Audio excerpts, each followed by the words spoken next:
नमस्कार, स्वागत आहे तुमचं माझ्या यूट्यूब चॅनलमध्ये. तर आज आपण चाळणीवर बेसन पीठ टाकून एक नवीन मस्त अशी रेसिपी बनवणार आहोत.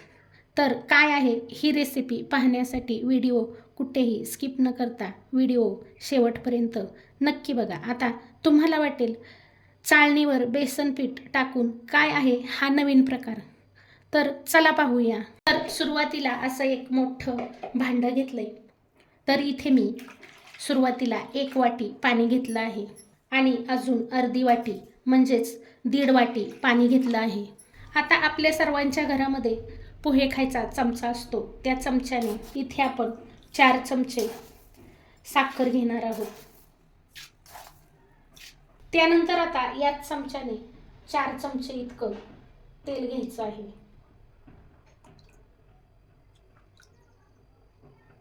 त्यानंतर आता आपल्याला घालायचंय चवीपुरतं मीठ. आता याच पोहे खायच्या चमच्याने आपल्याला घालायचंय अर्धा चमचा सिट्रिक ॲसिड, म्हणजेच याला लिंबूसत्व म्हणतात आणि हे चवीला आंबट असतं बरं का. आता हे जर तुमच्याकडे नसेल तर याऐवजी काय घालायचं आहे ते मी तुम्हाला पुढे सांगणारच आहे. त्यानंतर घालायचे पाव चमचा इतकी हळद. हळद जास्त घालायची नाही बरं का. आता आपण याच्यामध्ये साखर वापरली म्हणून साखर विरघळली पाहिजे यासाठी हे मिश्रण छान असं ढवळून घ्यायचं आहे, म्हणजे सर्व विरघळून जाईल आणि याचा सगळ्याचा एकजीव होईल. त्यानंतर आता इथे मी घेतलंय 1 वाटी बेसन पीठ. ज्या वाटीने आपण पाणी घेतलं होतं ना त्याच वाटीने बेसन पीठ घेतलं आहे. आता हे बेसन पीठ आपल्याला गाळून घ्यायचंय. गाळून का घ्यायचंय तर बेसन पिठामध्ये बघा कधी कधी गुठळे असतात, त्यामुळे बेसन पीठ असं गाळणीने गाळून घ्यायचंय. सुरुवातीची 1 वाटी आणि पुन्हा ही दुसरी वाटी. तर आपण 2 वाट्या बेसन पीठ घेतलं आणि 1.5 वाटी पाणी घेतलं. हे अगदी व्यवस्थित प्रमाण आहे बरं का. त्यानंतर आता हे छान असं मिक्स करून घ्यायचं आहे. या बेसन पिठाच्या गुठळ्या झाल्या नाही पाहिजेत. माझ्याकडे विस्कर आहे, मी विस्करच्या मदतीने हे बेसन पीठ फेटून घेणार आहे. तुमच्याकडे विस्कर नसेल तर चमच्याने सुद्धा तुम्ही हे बेसन पीठ फेटून घेऊ शकता. तर बघा, आत्तापर्यंत मी तुम्हाला सांगितलं नव्हतं की आज आपण काय पदार्थ बनवणार आहे. मी जे साहित्य घेतलं आहे त्यावरून तुमच्या लक्षात आलंच असेल. तर आज आपण मिक्सरचा वापर न करता एकदम साध्या सोप्या पद्धतीने एकदम मऊ लुसलुशीत जाळीदार खमंग ढोकळा बनवणार आहोत. आणि हा ढोकळा आपण नेहमीपेक्षा थोडासा वेगळ्या पद्धतीने बनवणार आहोत बरं का.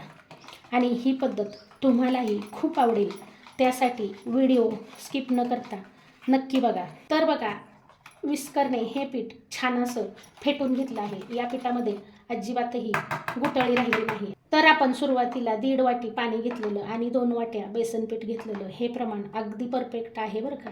बघा, हे मिश्रण एवढं असं पातळ असायला हवं, तेव्हाच आपला ढोकळा छान मऊ लुसलुशीत जाळीदार तयार होतो. आता या पिठावर झाकण ठेवून 10 मिनिटासाठी पीठ भिजायला ठेवून द्यायचंय. तोपर्यंत आपण पुढची तयारी करूया. 10 मिनिटे ढोकळ्याचं पीठ भिजायला ठेवलं ना की आपला ढोकळा छान मऊसूद जाळीदार तयार होतो. आता बघा, इथे मी एका मोठ्या पातेल्यामध्ये गॅसवर पाणी तापायला ठेवलंय. ही तयारी आपल्याला सुरुवातीलाच करून घ्यायची. त्यानंतर इथे मी घेतली आहे बघा पीठ चाळायची चाळणी. तुम्ही सुरुवातीला थंबनेलला बघितलं ना, तर आज आपण ढोकळा या पीठ चाळायच्या चाळणीमध्ये बनवणार आहोत. आता आपल्याला ही तयारी सुद्धा अगोदरच करून घ्यायची आहे. आणि इथे बघा, मी बटर पेपर चाळणीच्या आकाराने कापून ठेवला होता. तुमच्याकडे बटर पेपर नसेल तर तुम्ही सिल्वर फॉईल पेपरसुद्धा वापरू शकता, किंवा असं एखादं स्टीलचं पातेलं असेल चपट्या बुडाचं तर ते सुद्धा घेऊ शकता, किंवा कुकरचा डबा असेल तर कुकरचा डबासुद्धा घेऊ शकता. पण मी आज हा ढोकळा ना चाळणीमध्ये बनवून दाखवणार आहे. किंवा तुमच्याकडे साधा वहीचा पेपर असतो ना, तो जरी चाळणीच्या आकाराचा कापून घेऊन चाळणीला लावून घेतला तरी चालेल. सर्वांच्याकडे तर पीठ चाळायची चाळण असतेच. तर तुम्ही एकदा मी म्हणते म्हणून पीठ चाळायच्या चाळणीवर ढोकळा बनवून तर बघा. त्यानंतर बघा, इथे मी एक पांढरं कापड घेतलं आहे. आता तुम्ही म्हणाल कापड कशाला? आपण जेव्हा ढोकळा शिजायला ठेवतो ना आणि पातेल्यावर झाकण ठेवतो त्यावेळेस त्या झाकणाचं पाणी ढोकळ्यावर पडतं आणि ढोकळा ओलसर होतो. कापड बांधलं की ढोकळ्यावर पाणी पडत नाही, या कापडालाच पाणी लागून राहतं. आता बघा इथे आपलं ढोकळ्याचं बॅटरसुद्धा छान भिजलं आहे. आता याच्यामध्ये अर्धा चमचा बेकिंग पावडर घालायची आहे बरं का, आणि अर्धा चमचा इतका इनो घालायचा आहे. आता हे बॅटर आपल्याला फटाफट असं मिक्स करून घ्यायचं आहे. जर तुमच्याकडे बेकिंग पावडर नसेल तर तुम्ही फक्त इनो घातला तरीही चालेल, किंवा तुम्ही इनो न वापरता बेकिंग पावडर आणि बेकिंग सोडा घातला तरीसुद्धा चालेल. आता हे छान असं एकसारखं फेटून घ्यायचं आहे. म्हणजे बघा आपलं ढोकळ्याचं मिश्रण छान हलकं फुलकं तयार होतं आणि आपला ढोकळा छान जाळीदार तयार होतो. तर आता वेळ न करता लगेचच आपण हे आपलं सर्व मिश्रण चाळणीमध्ये घालून घेणार आहोत. जोपर्यंत आपला इनो हे मिश्रण ॲक्टिवेट करतोय ना तोपर्यंतच हे काम आपण पटकन करून घ्यायचं आहे. जरासुद्धा वेळ घालवायचा नाही आणि त्यासाठी अगोदरच पूर्वतयारीसुद्धा करून घ्यायची.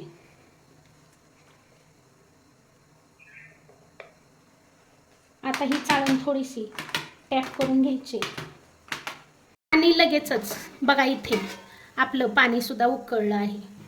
आता याच्यामध्ये स्टँड ठेवून घ्यायचं आहे आणि या स्टँडवर ही चाळण ठेवून द्यायची आणि आता हे कापड बांधलेलं झाकण या पातेल्यावर ठेवून द्यायचं आहे.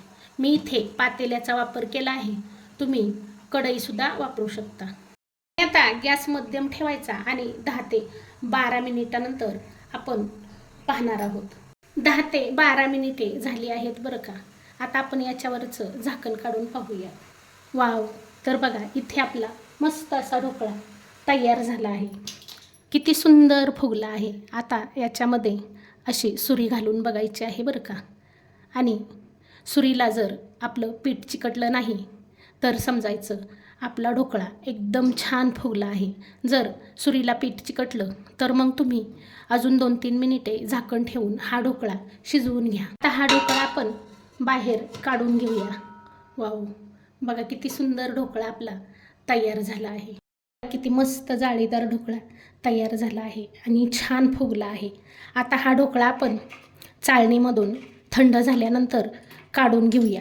गरम गरम काढायचा नाही बरं का, थंड झाल्यावरच काढायचं आहे. आपण या ढोकळ्यावर कापड बांधून झाकण ठेवलं होतं ना, ते तुम्हाला कापड सोडून दाखवते. बघा या झाकणाला किती पाणी सुटलं आहे आणि हे पाणी जर आपल्या ढोकळ्यावर पडलं असतं ना तर मग आपला ढोकळा चांगला फुगला नसता. म्हणून असं कापड बांधून झाकण ठेवायचं आहे आणि कापडसुद्धा बघा किती ओलं झालं आहे. आणि बघा माझं थोडंसं ढोकळ्याचं मिश्रण उरलं होतं ना, चाळण माझी छोटी आहे म्हणून मिश्रण थोडं उरलं होतं, ते मी कुकरमध्ये डब्यामध्ये घालून घेतलं.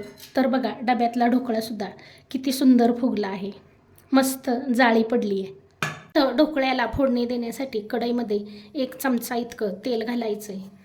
तेल चांगलं कडकडीत गरम झालं की 1 चमचा मोहरी घालायची, अर्धा चमचा जिरं घालायचं, 1 चमचा पांढरे तीळ घालायचे, 2 हिरव्या मिरच्या कट केलेल्या घालायच्या, 7-8 कढीपत्त्याची पानं घालायचं, 1 चमचा एवढा हिंग घालायचा आहे.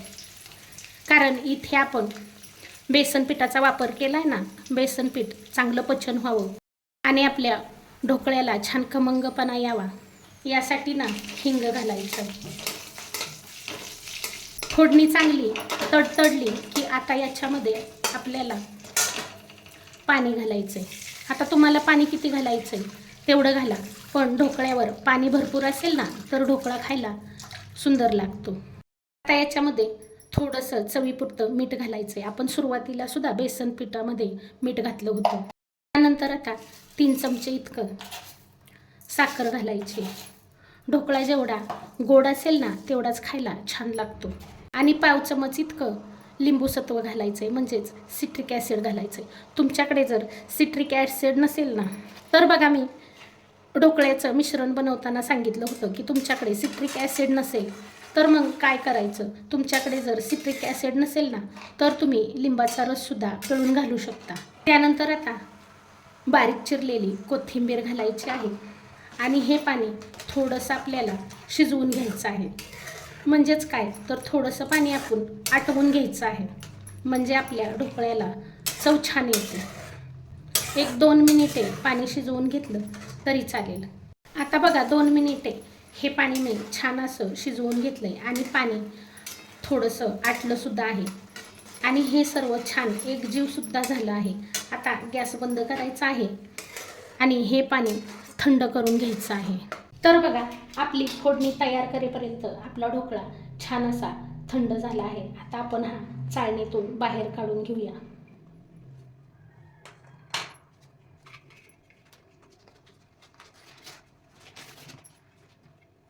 तर बघा मी तुम्हाला इथे हळदीचा कमी वापर करायला सांगितला होता ना, तो यासाठी की आपण याच्यामध्ये इनो आणि बेकिंग पावडरचा वापर केला आहे. आणि आपण जर हळद जास्त वापरली असती ना, तर मग आपला ढोकळा लाल रंगाचा दिसला असता. तर बघा किती सुंदर आपला ढोकळा तयार झाला आहे. अगदी मस्त मऊ लुसलुशीत आपला ढोकळा तयार झाला आहे.